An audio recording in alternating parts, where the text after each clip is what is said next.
Good evening, and welcome to the Crypto Overnighter. I'm Nikodemus, and I will be your host as we take a look at the latest cryptocurrency news and analysis. So sit back, relax, and let's get started.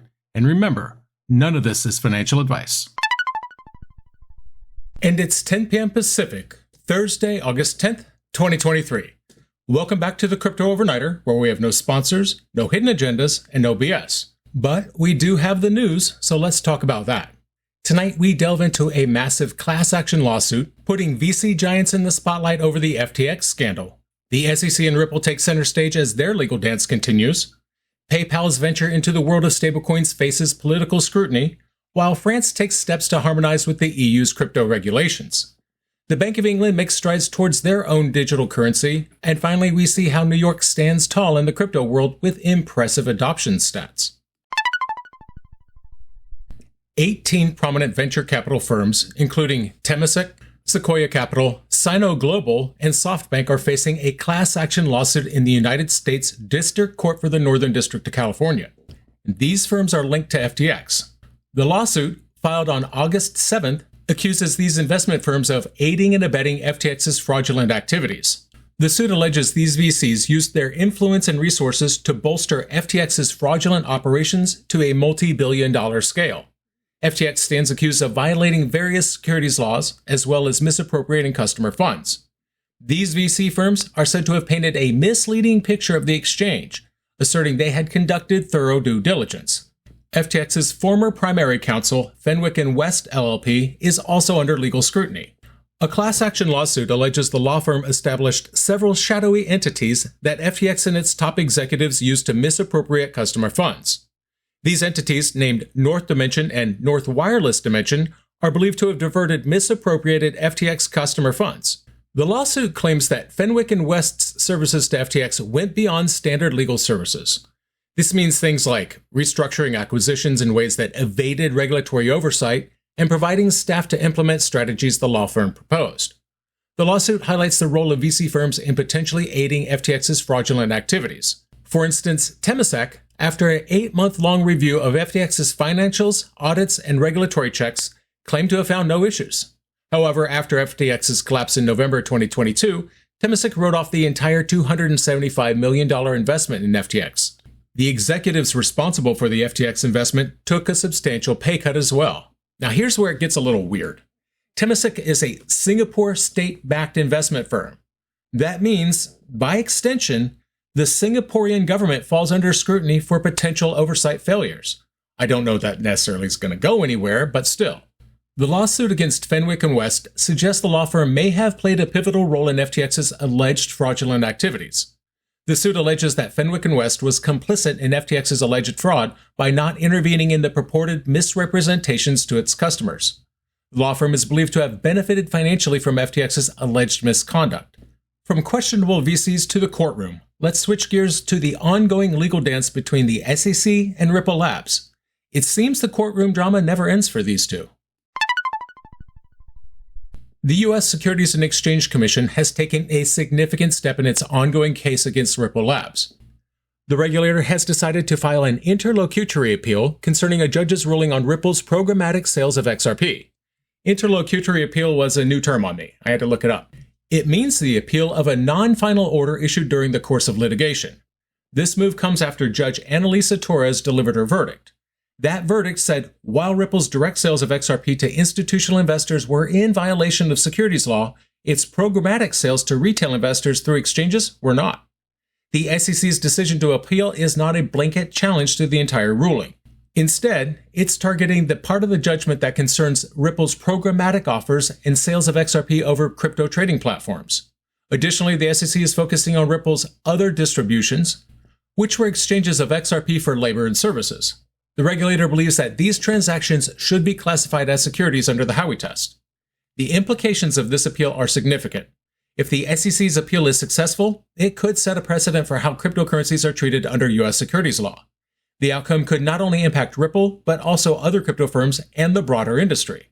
The SEC's move to appeal indicates its commitment to ensuring that crypto firms adhere to existing securities regulations. It is evident that the regulator is not backing down and is willing to challenge court decisions to uphold its stance. The ongoing legal battle between the SEC and Ripple began in 2020. The SEC accused Ripple of raising $1.3 billion in 2020 through the sale of XRP, which it claims is an unregistered security. The case has seen several twists and turns, with both sides presenting their arguments and counterarguments. The recent decision by Judge Torres was seen as a partial victory for Ripple, but the SEC's decision to appeal shows the battle is far from over. It seems to me this case represents more than just a legal battle between a company and a regulator. It's a testament to the ongoing struggle for recognition and legitimacy in the world of crypto. Many in the crypto community view the SEC's actions as an attempt to stifle innovation and protect the traditional financial institutions. As the SEC and Ripple continue their legal tug-of-war, we will be watching closely, hoping for an outcome that favors innovation and a decentralized future. Ripple is not alone in coming under scrutiny. Regulators are now pointing fingers at none other than PayPal. Let's delve into Representative Maxine Waters' concerns over PayPal's venture into the world of stablecoins. And while you're at it, don't forget to like and follow for more updates. Representative Maxine Waters voiced her deep concerns regarding PayPal's recent decision to launch its own stablecoin, PYUSD. This move by PayPal comes at a time when there isn't a federal framework in place to regulate such assets. Waters highlighted the vast reach of PayPal, which boasts 435 million customers globally.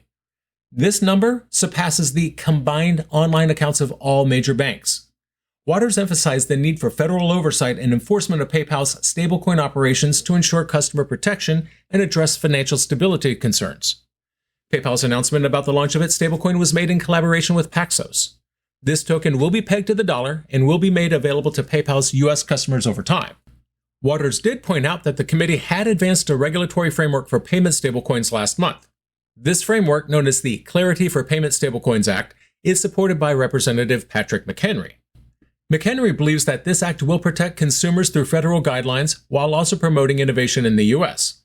I believe Representative McHenry will be disappointed, because while McHenry is a Republican and Waters as a Democrat, they're making this bill a bipartisan affair, and that does make it more likely to happen, but I just don't give it much of a chance of making it into law. The dynamics within the House Financial Services Committee are evident. Over the past 15 months, Democrats in the committee have been striving to regulate stablecoins. Their goal is to establish an environment where both consumers and the economy are safeguarded, especially if a corporation as significant as PayPal decides to launch its own stablecoin. Unfortunately, Waters labeled the recent bill as toxic and problematic, suggesting that it could be detrimental to consumers. She further urged McHenry and other Republicans in the committee to revisit negotiations and draft a bill that truly serves the public's interest. As I watch all this from the sidelines, this development underscores the ongoing tug-of-war between innovation in the crypto space and regulatory oversight. While the introduction of a stablecoin by a global payments giant like PayPal signifies the growing acceptance and integration of crypto into mainstream finance, it also raises valid concerns about consumer protection and financial stability.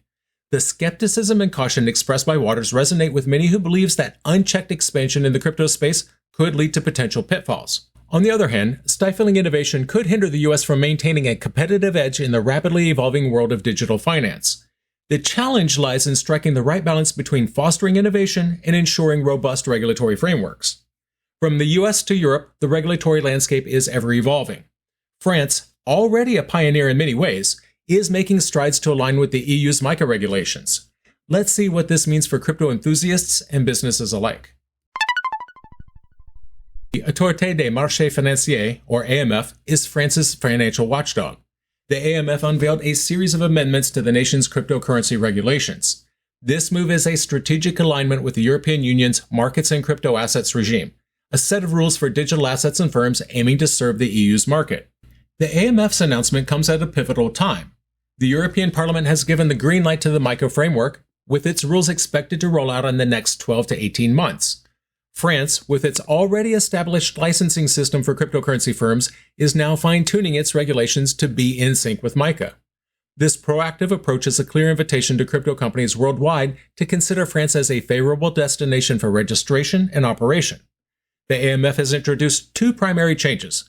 The first is the unveiling of an enhanced registration framework for digital asset service providers. The second involves modifications to ensure that local DASP licensing requirements are in line with MiCA. These changes are not mere formalities. DASPs aiming to secure a license in France will now face a comprehensive assessment process. This will encompass a wide range of requirements, from robust security measures and internal control systems to clear, accurate information dissemination. Furthermore, the AMF outlines specific custody provisions, emphasizing the segregation of client assets versus the assets of the firm. There's a clear prohibition on the use of client assets without their express prior consent. Additionally, the AMF has stressed the importance of a resilient and secure IT system, a critical component in the rapidly evolving world of digital assets. The MiCA, as a regulatory framework, aims to bring consistency to regulations for companies operating anywhere within the EU. France's amendments, especially the enhanced registration requirements, will be in full effect from January 1st, 2024. These will be non-negotiable for new firms wishing to offer regulated services in the country. However, there is a silver lining for existing players. DASPs that manage to secure a simple registration before this cutoff date will operate under a grandfather clause, allowing them to continue under the pre-existing framework. France's recent moves signals its intent to be at the forefront of this evolution. While MiCA aims for uniformity across the EU, France's initiative showcases its ambition to lead and to set standards. However, for the crypto community, especially those passionate about decentralization and financial freedom, there's a thin line between regulation and control. While the AMF's enhanced requirements can be seen as protective measures, they might also be perceived as increasing governmental oversight. The balance between fostering innovation and ensuring investor protection will be the key. In my estimation, France's regulatory evolution is both an opportunity and a challenge. The opportunity lies in the clarity and structure that such regulations bring. The challenge, however, is ensuring that these rules do not curb innovation or the spirit of decentralization that is at the heart of crypto. It's essential that these regulations are enablers rather than inhibitors. As the crypto industry grows and matures, the role of regulatory bodies like the AMF will be crucial in shaping its future. While I certainly have my reservations about central banks, it's undeniable they're making moves in the crypto space. The Bank of England is no exception. Let's delve into their latest initiative, the digital pound. The Bank of England is actively moving forward with its plans for a new central bank digital currency. In its latest move, they announced the formation of a digital pound advisory group. This group is intended to bring experts together from various fields, including finance, economics, business, and more. The primary goal is to gather academic input and foster discussions on topics related to a retail CBDC. The Bank of England, in collaboration with the Treasury, is currently recruiting academics and researchers to join this advisory group. This move comes as the UK enters the design phase of its CBDC initiative.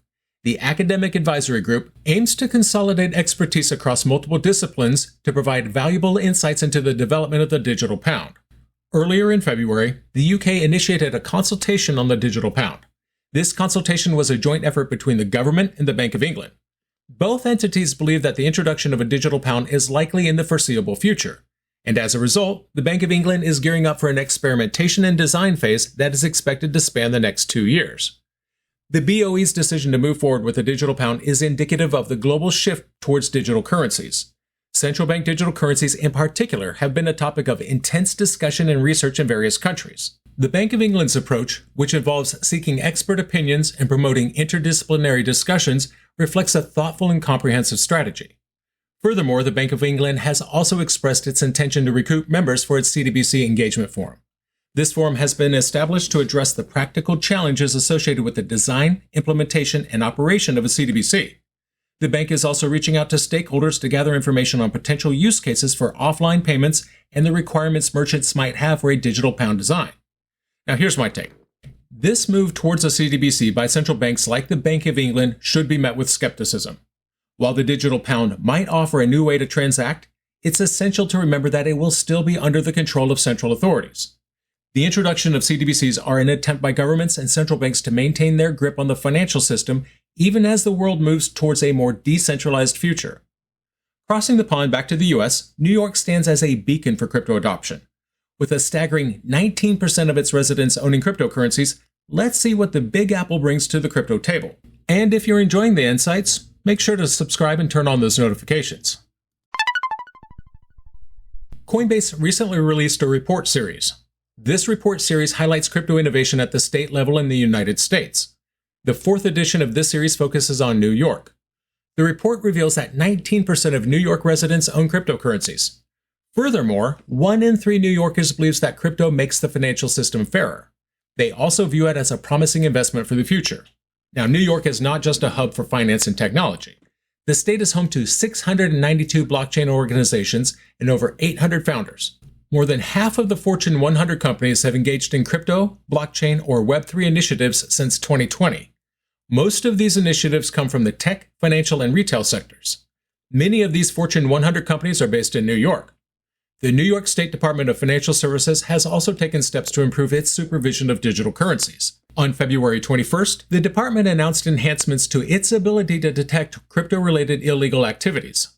This includes detecting insider trading, market manipulation, and front-running activities. This rapid growth and adoption of cryptocurrencies in New York signifies a shift in the financial landscape. The state's residents are not only investing in digital assets, but also see them as a means to achieve a fairer financial system. This sentiment aligns with the broader crypto community's distrust of centralized financial institutions and governments.